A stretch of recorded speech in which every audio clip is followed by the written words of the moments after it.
성경은 미가서 7장 18절이 말하는 것처럼 주와 같은 신이 어디 있으리까? 주께서는 죄악과 기업에 남은 자의 허물을 용서하시며 인애를 기뻐하심으로 진노를 오래 품지 아니하시니이다 라고 하는 것처럼 하나님처럼 선하신 분이 온 우주에 없다라는 것을 증언합니다.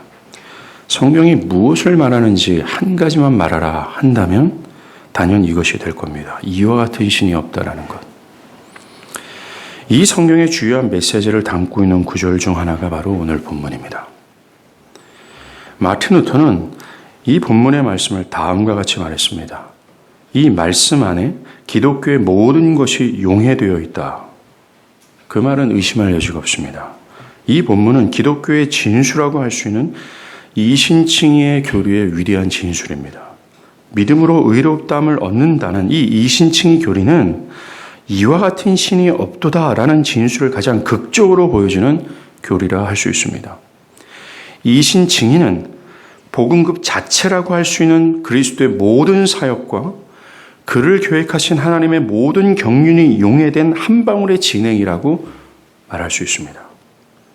먼저 바울은 4장 초반부터 아브라함이 믿음으로 의롭게 되었다라는 이 이야기를 쭉 전하다가 이 아브라함을 통해 나타난 이신칭의 논증을 매듭짓고 있습니다. 이 마무리 단계에서 그는 아브라함에 관한 성경의 메시지가 아브라함에게만 국한된 것이 아니라고 얘기를 합니다. 그에게 의로 여겨졌다라는 기록한 것은 아브라함만 위한 것이 아니요 의로 여기심을 받을 우리도 유함이니 곧 예수 우리 주를 죽은 자 가운데서 살리신 이를 믿는 자니라. 바울은 이 아브라함의 경우가 하나님이 구원하신 방식은 사람의 행위로서가 아니라 믿음으로 의롭다함을 받는 것이라는 이 이신칭의 극적인 예가 된다라고 말합니다. 그래서 이 아브라함이 오직 믿음으로 의롭다함을 받았잖아요. 이 아브라함에게 해당되는 이 진리가 아브라함에게만 해당되는 것이 아니라 그리스도를 믿는 모든 자들에게도 해당되는 진리라는 사실을 바울은 먼저 밝혀요. 아브라함에게 나타난 하나님이 구원하신 방식이 하나님의 유일한 방법이며 죄인이 하나님과 화목할 수 있는 유일한 길이라는 거예요. 다른 길은 없습니다. 이것은 우리에게도 해당되는 거예요. 만약에 우리가 아브라함이 믿었던 것처럼 믿는다면 우리도 아브라함의 믿음으로 의롭다함을 여김을 받은 것처럼 우리도 의롭다함을 받을 수 있다는 겁니다. 의롭다 하심을 얻는 믿음이 뭡니까? 다시 말하면 어떻게 사람이 그 거룩하신 하나님께 나아갈 수 있을까? 이것이 인간이 가진 가장 커다란 난제예요. 인간이 어떻게 거룩하고 공의로우신 하나님 앞에 바르다 할 수 있을까? 어떻게 사람이 하나님께 나아갈 수 있을까?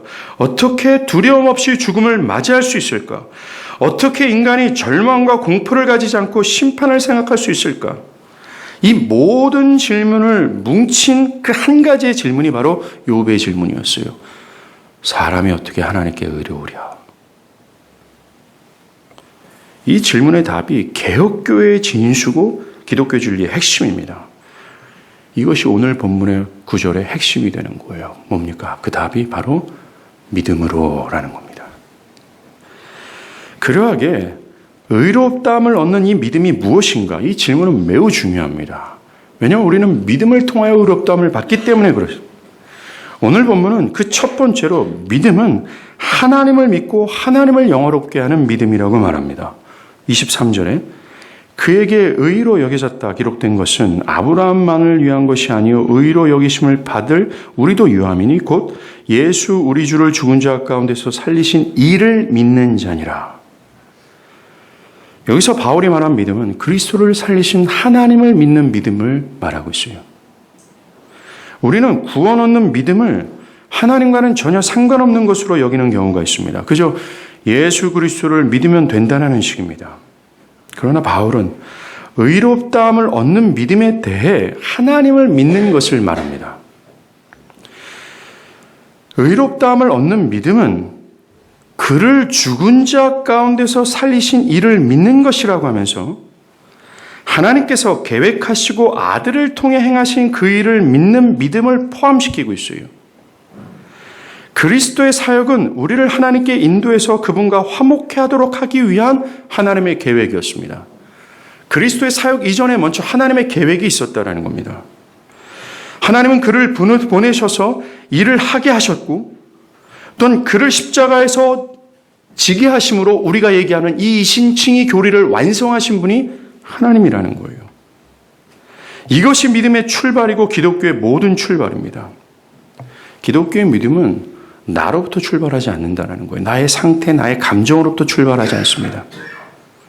심지어 그것은 하나님의 아들 예수나 성령으로부터 시작되는 것이 아닙니다.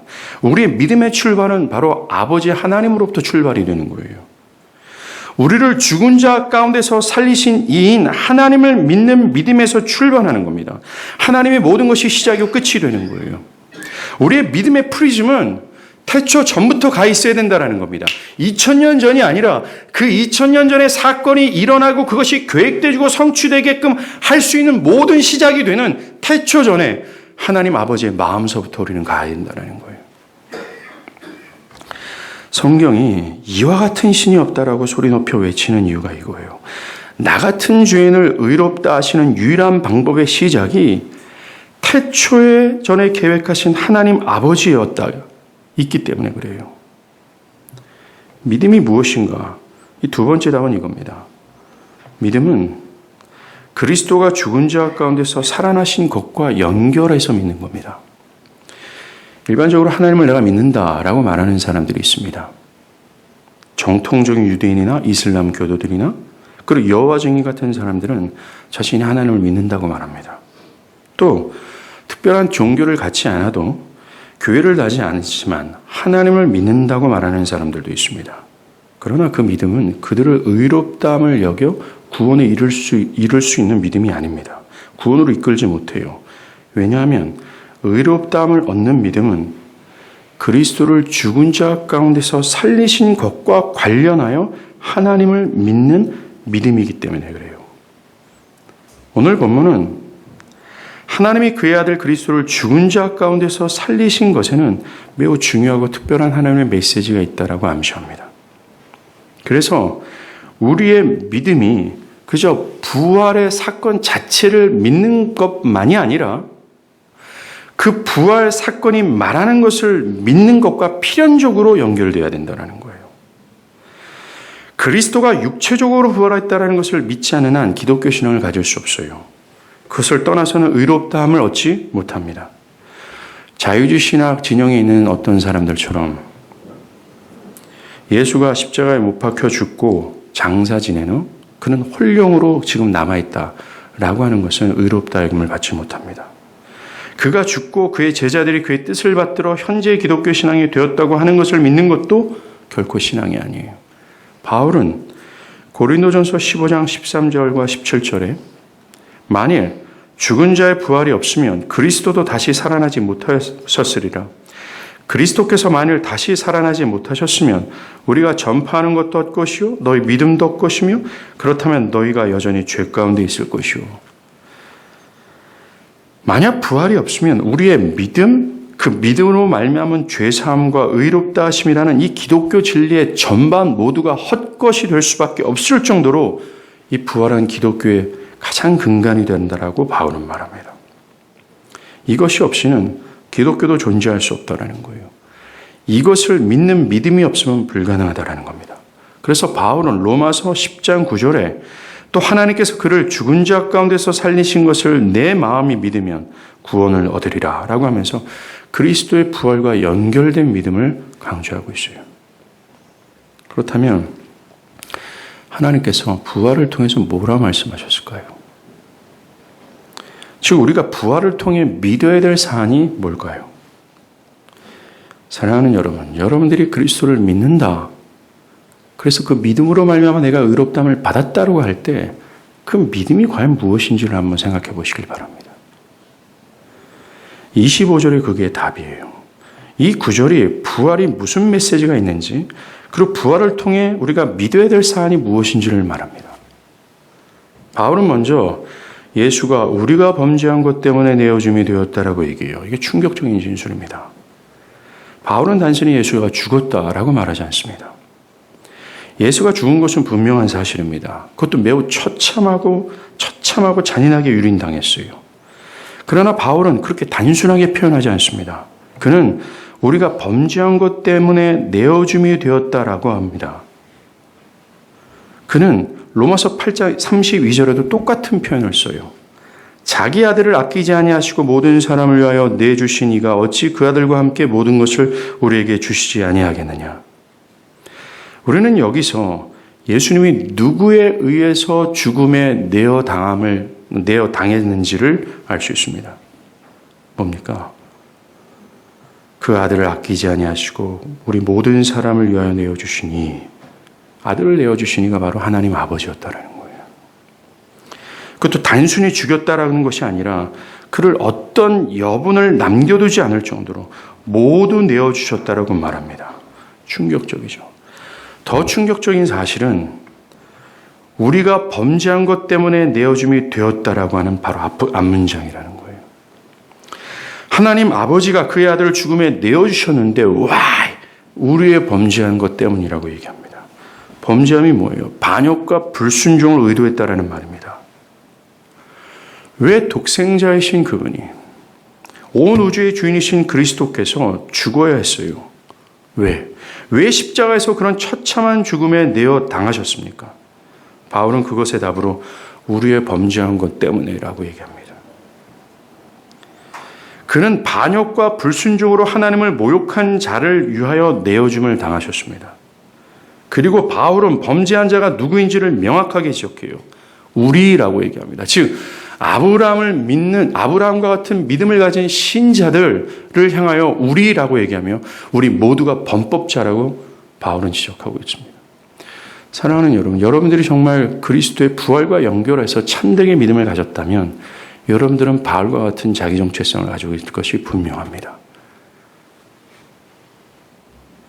그리고 하나님 아버지가 그를 내어주셨다. 이것은 우리가 그렇게 잘 아는 속죄 교리를 얘기하는 겁니다. 로마서 3장 24절과 25절이요.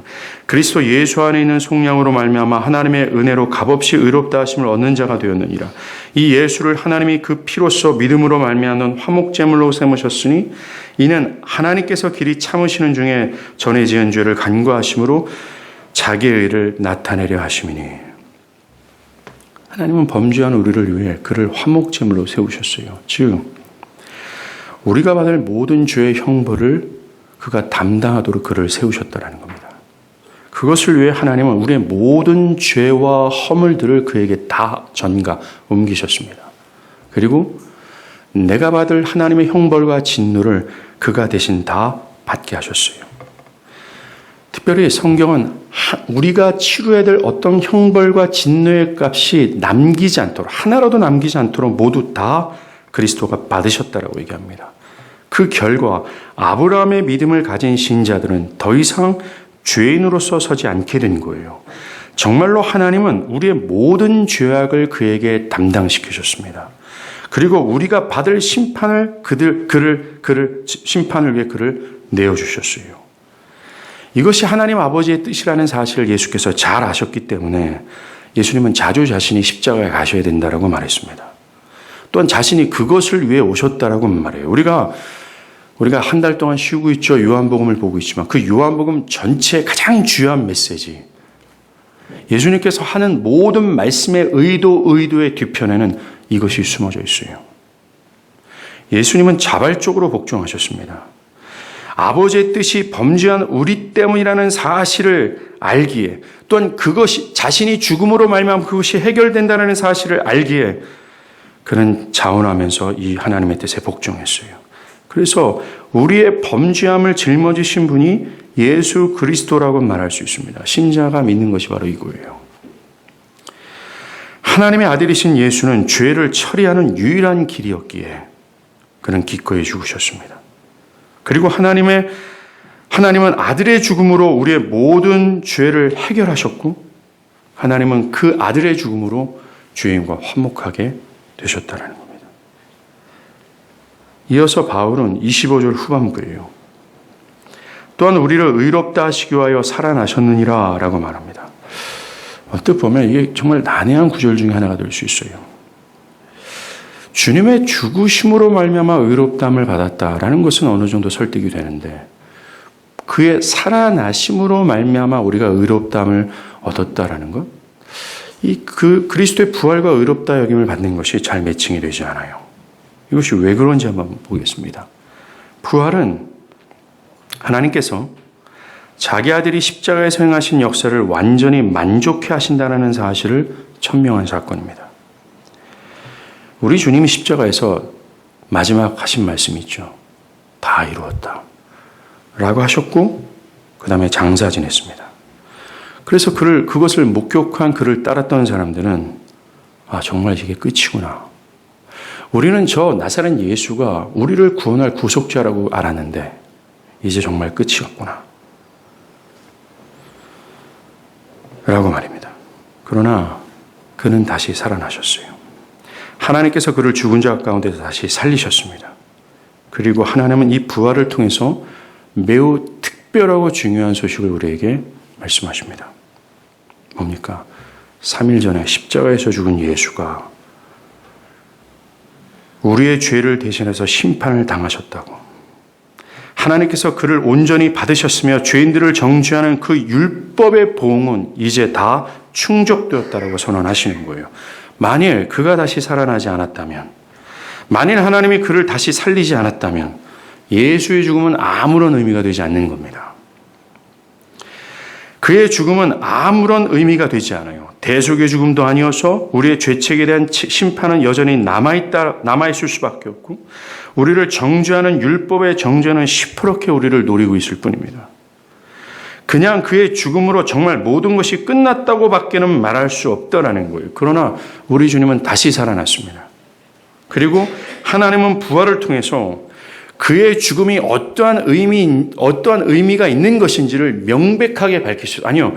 그의 죽음은 본연의 대속의 죽음이었고 그의 죽음으로 말미암아 그를 믿는 모든 죄들의 죄를 하나님이 없다 하실 만한 그런 죽음이었어요. 그런데 부활을 통하여 그 죽음의 의미가 확증된 거나 마찬가지라는 겁니다. 그의 부활로 인해 그의 죽음이 우리의 죄사함을 위한 것임을 확증하게 되었습니다.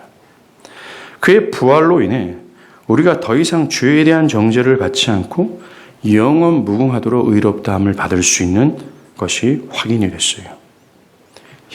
부활을 통해 저 예수가, 그의 죽음이, 그 주의 죽음으로 말미암아 나타나는 모든 생생한 하나님의 언약과 약속들이 정말이구나 라는 사실이 확증이 된 겁니다. 우리를 의롭다 하심을 얻게 하시려고 십자가에서 그 일을 이루셨고 그것을 충분하다고 확증한 것이 부활이 되는 겁니다. 부활은 정말로 예수가 그리스도다, 하나님의 아들이시다, 유일한 구원자가시다라는 것을 선언했습니다. 오직 그리스도 안에서 하나님은 죄인들을 용납할 수 있게 된 거예요. 오직 그의 공로 안에서만 죄인들은 하나님께 나아갈 수 있게 되었고 의롭다함을 받을 수 있게 된 거예요. 이것이 하나님께서 죄인을 구원하신 유일한 방법입니다. 이 길뿐이에요. 그리고 이것은 그리스도를 믿는 신자들이 믿는 바입니다. 신자는 오직 유일한 구원의 길이 하나님이 제시한 이 길뿐임을 믿어요. 제가 자꾸 이 길뿐이다라는 사실, 말하는 것을 잘 기억하길 바랍니다. 신자는 하나님께서 태초 전에 그리스도 안에서 이 모든 것을 계획하셨다라는 것을 믿습니다. 그리고 그 계획에 따라 예수가 이 땅에 오셨고 그가 모든 율법의 요구를 완전히 충족했다라는 것을 믿어요.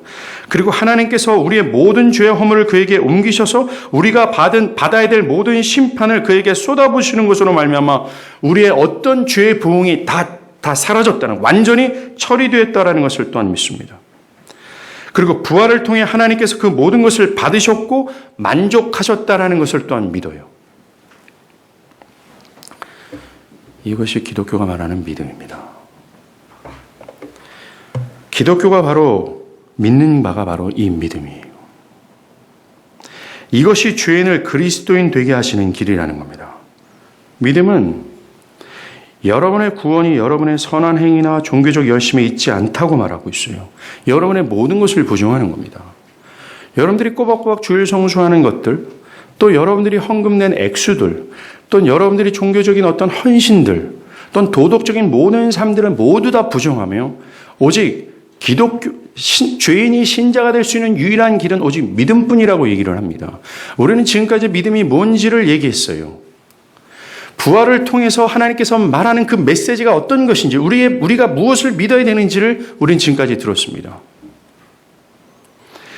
우리는 우리 안에서 출발하는 모든 것들을 부정하고 대신 우리의 구원이 그리스도께서 행하신 모든 것에 근거한다라는 것, 그것만을 의지하는 겁니다. 이것이 믿음으로 말미암아 의롭다 여김을 받는 이신칭의 핵심이에요. 여러분들이 이 이신칭의에 대해서, 이 이신칭의 교리를 제대로 깨닫게 된다면 여러분들의 심령에서는 자연적인 반응으로 이러한 고백을 하게 될 거예요. 이와 같은 신이 없다라고요. 구체적으로 말하면 하나님께서 죄인들의 죄를 예수에게 전가시키고 그가 그들의 죄책을 모두 감당하게 하심으로 그들의 모든 죄책을 해결하셨다라는 것. 또한 예수께서 예수의 의를, 하나님께서 예수의 의를 그들에게 전가시켜 그들은 아무것도 안 했는데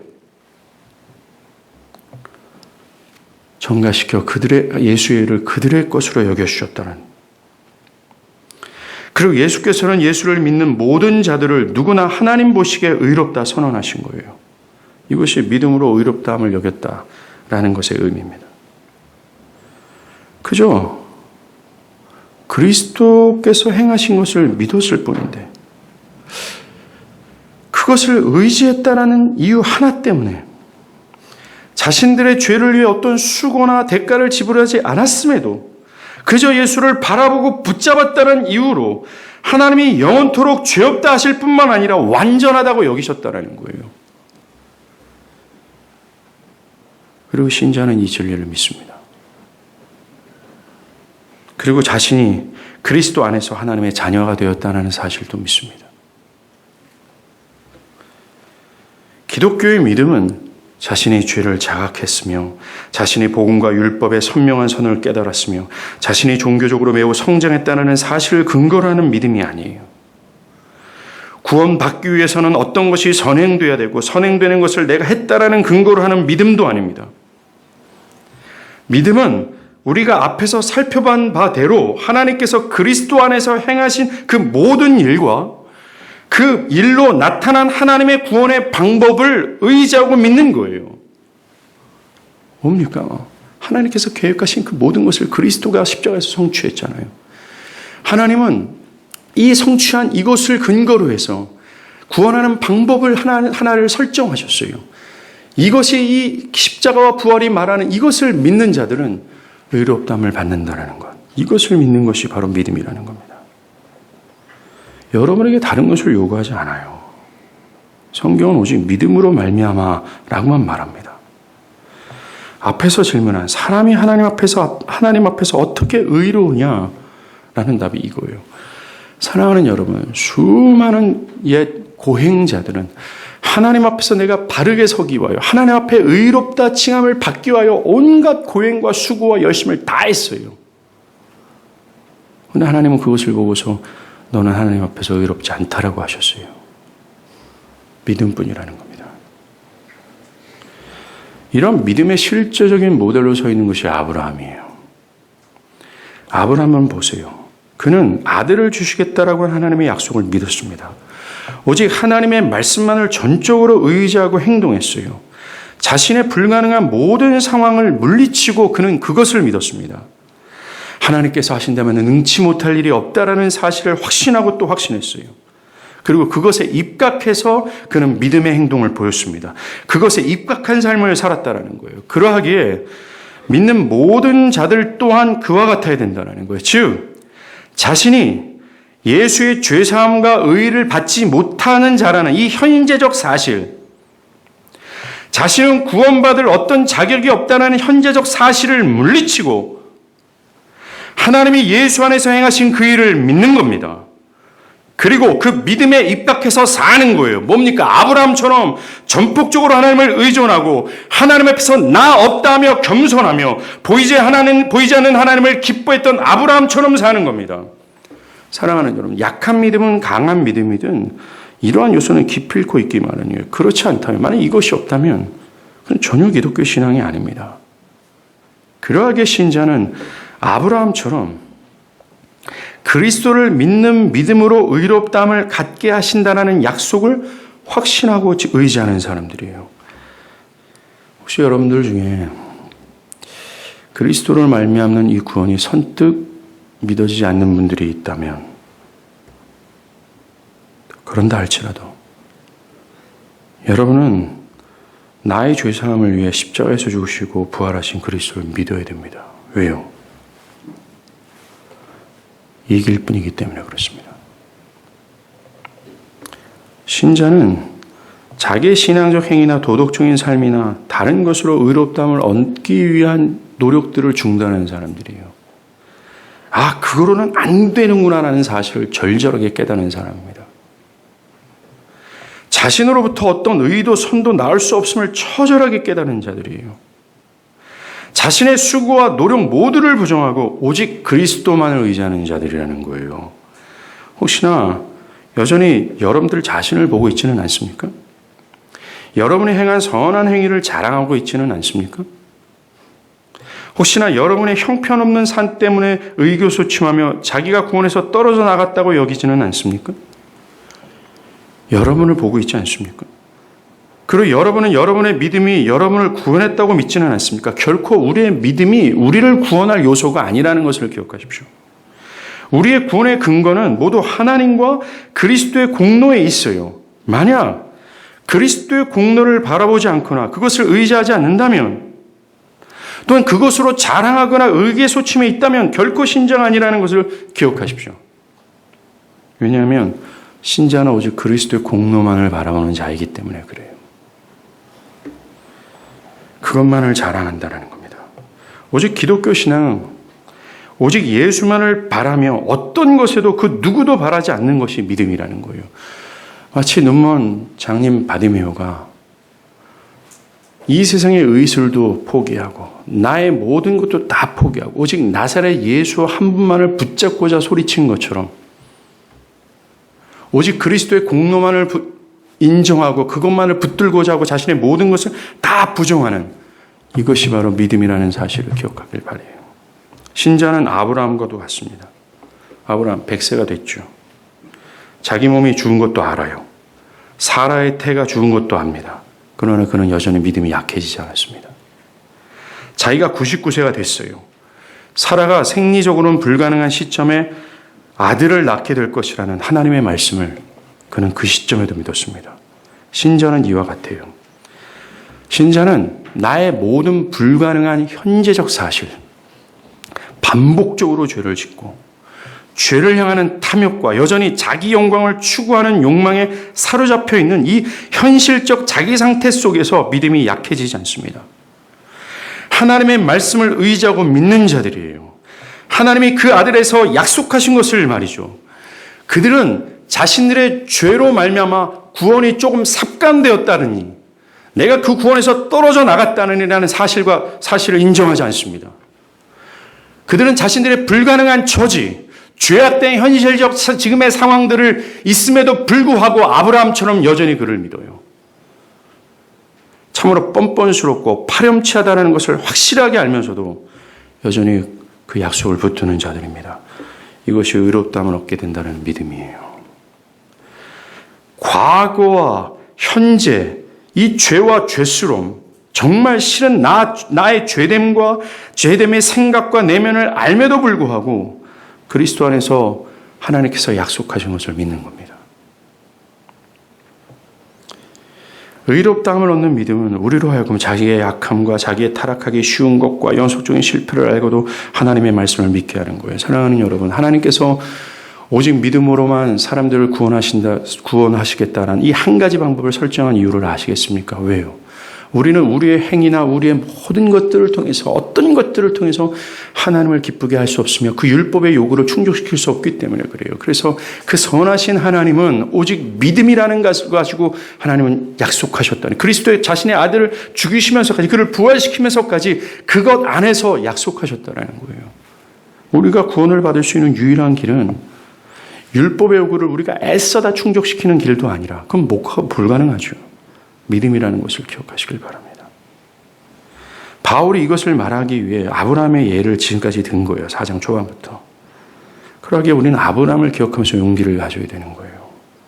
아브라함의 믿음은 하나님의 말씀을 붙잡고 반복적인 실패 속에서 하나님께 영광을 돌리는 믿음이었습니다.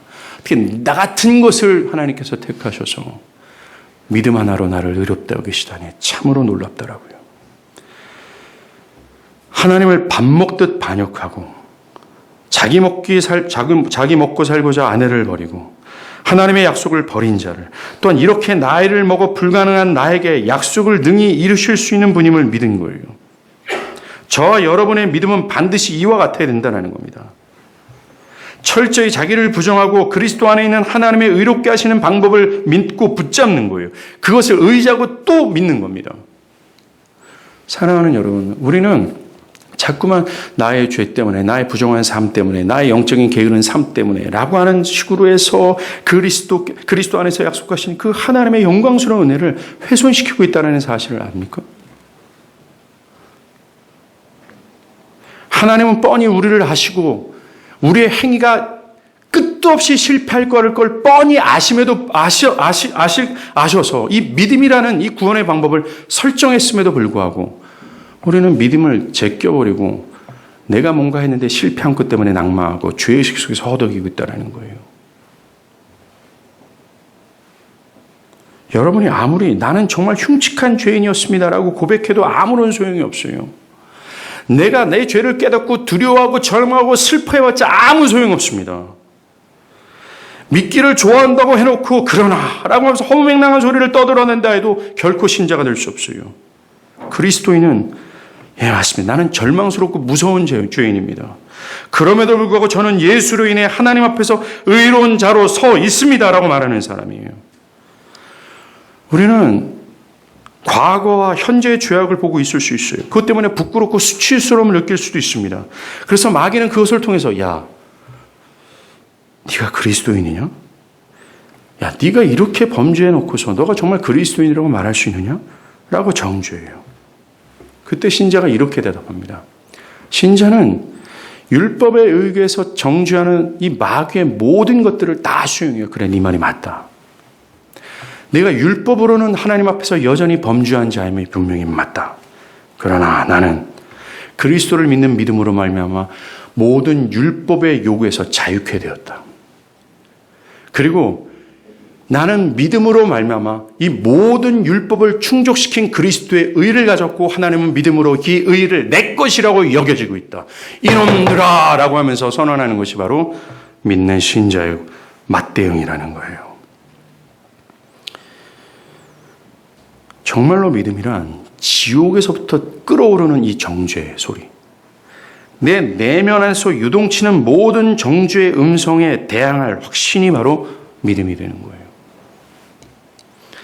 그러하게 여러분의 지난 죄와 현재의 죄성에 관해 연연하지 않기를 바랍니다. 예전의 것은 지나갔어요. 하나님이 기억지 않기 때문에 그렇습니다. 마귀는 여전히 신자라면 이렇게 하고 저렇게 해야 되는 거 아니냐? 너는 그렇지 않고 있지 않느냐라고 정죄해도 머뭇거림 없이 주저하지 않기를 바라요.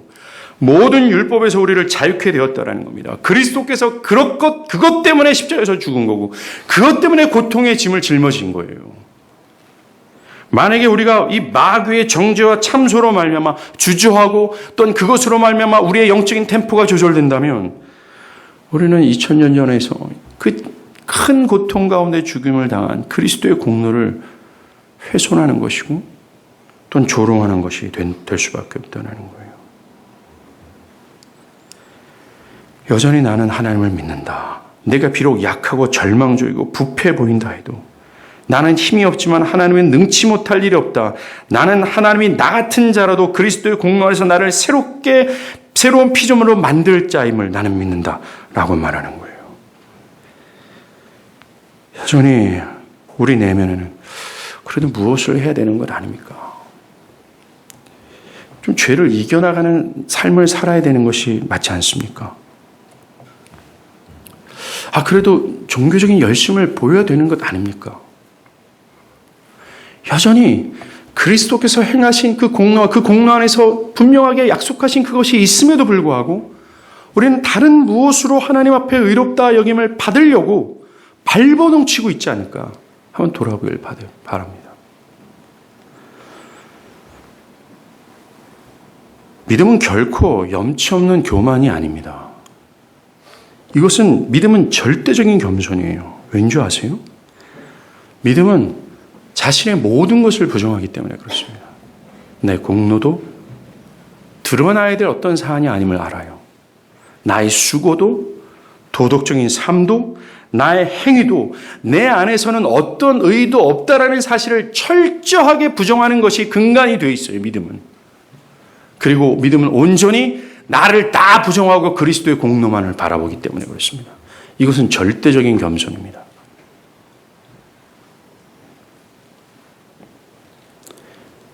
결론적으로 우리는 오늘 본문을 통해 이렇게 말할 수 있게 돼요.